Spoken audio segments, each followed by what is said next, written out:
अलाजुक statement तेज दीटा कौन लोक जानते थर मुंडी तुम तबे जेल आसी भारतर होम मिनिस्टर कम करता तबे एभलिया कलंकित लोक भी भारतर होम मिनिस्टर तेबे बंद बातर कहना जिना अलग नेहरू को बंद कर देते तबे शोक देखी ना बसिकी देखी एमती स्टेटमेंट गुड़ा दिंतुनि आप देशात्मक कथार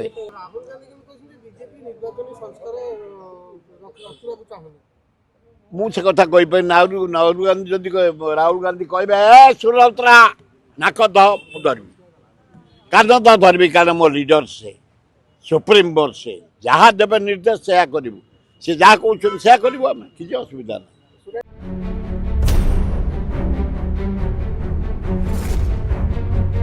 संसद रे 48 घंटा प्रधानमंत्री बनाम प्रियंका गांधी राहुल बनाम गृह मंत्री क्रोनोलॉजी है वो भी आप समझिए तो असली देशर सर्वपुरातन पार्टी अवस्था शोचनीय हो पड़ी बिहार निर्वाचन पर इंडिया मेंटर भविष्यत अनिश्चित रही यार भितर कांग्रेस मध्य करुछि भयंकर स्ट्रगल संसद शीतकालीन अधिवेशन रे एथर किंतु कांग्रेस कार्यप्रणाली झलक देखा मिली तेबे दुईटी प्रमुख प्रसंग रही वंदे मातरम एवं निर्वाचन संस्कार ए दुईटी प्रसंग रे उभय लोकसभा और राज्यसभा रे चली जोरदार वितर्क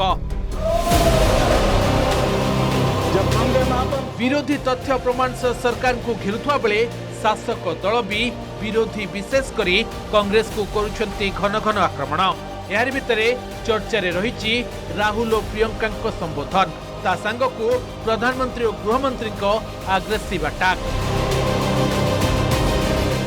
राहुल गांधी वंदे मातरम ठारू दूरे रही कांग्रेस तरफ मोर्चा प्रियंका गांधी संभाली जो दिन प्रधानमंत्री मोदी भाषण देथिले से दिन प्रियंका गांधी भद्रा मध्य भाषण देथिले सारा देश प्रधानमंत्री बनाम प्रियंका को देखा पाइला प्रकृत में देखा गले ये लड़ई राहुल बनाम प्रधानमंत्री हेबार थिला किंतु प्रधानमंत्री बनाम प्रियंका हेला तुष्टीकरण की राजनीति के दबाव में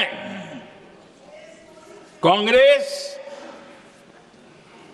वंदे मातरम के बंटवारे के लिए झुकी इसलिए कांग्रेस को एक दिन भारत के बंटवारे के लिए झुकना पड़ा। मकसद है कि हम फिर से उसी अतीत में मंडराते रहें उसी की तरफ हम देखते रहें जो हो चुका है जो बीत चुका है क्योंकि ये सरकार वर्तमान और भविष्य की ओर देखना ही नहीं चाहती। तापर दिन निर्वाचन संस्कार उपरे राहुल गांधी रखिथिले अभिभाषण हेले ताहा प्रियंका तुलन में सेतिकी दमदार नथिला प्रियंका भाषण सरिबा परे तांको कांग्रेस और इंडिया मेंटर अनेक प्रशंसा सुनिबा को मिलिला एपरिकी बीजेपी रो मध्य केतेक नेता प्रियंका प्रभावशाली भाषण प्रस्तुति को स्वीकार कले तबे प्रियंका देथिले स्पष्ट और राजनीतिक भाषण हसी हसी कटाक्ष करी बिना अपशब्द प्रयोग करी सरकार को करिथिले जोरदार टारगेट। बंगाल का चुनाव आ रहा है सुनिए सुनिए सुनिए सुनिए हाँ कोई बात नहीं हम तो देश के लिए हैं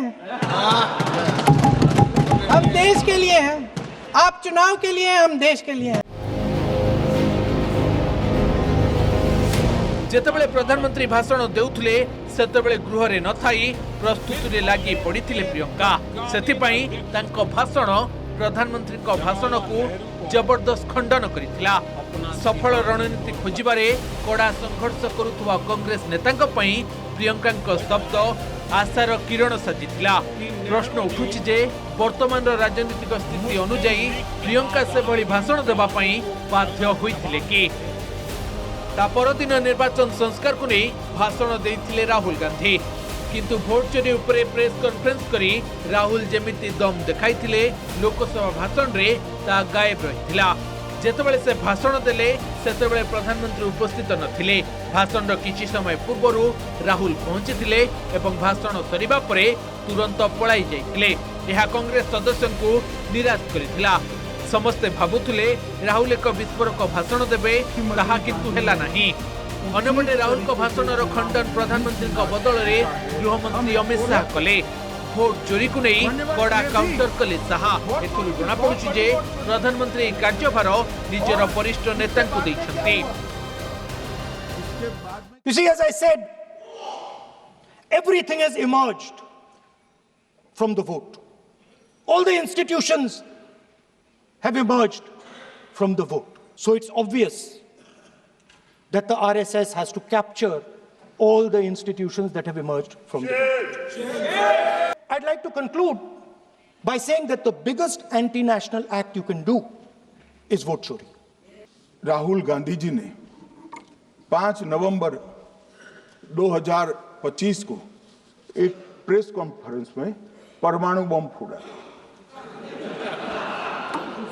अब वो परमाणु बम के अंदर उन्होंने कहा कि हरियाणा में एक ही घर में 501 वोट पड़ गए।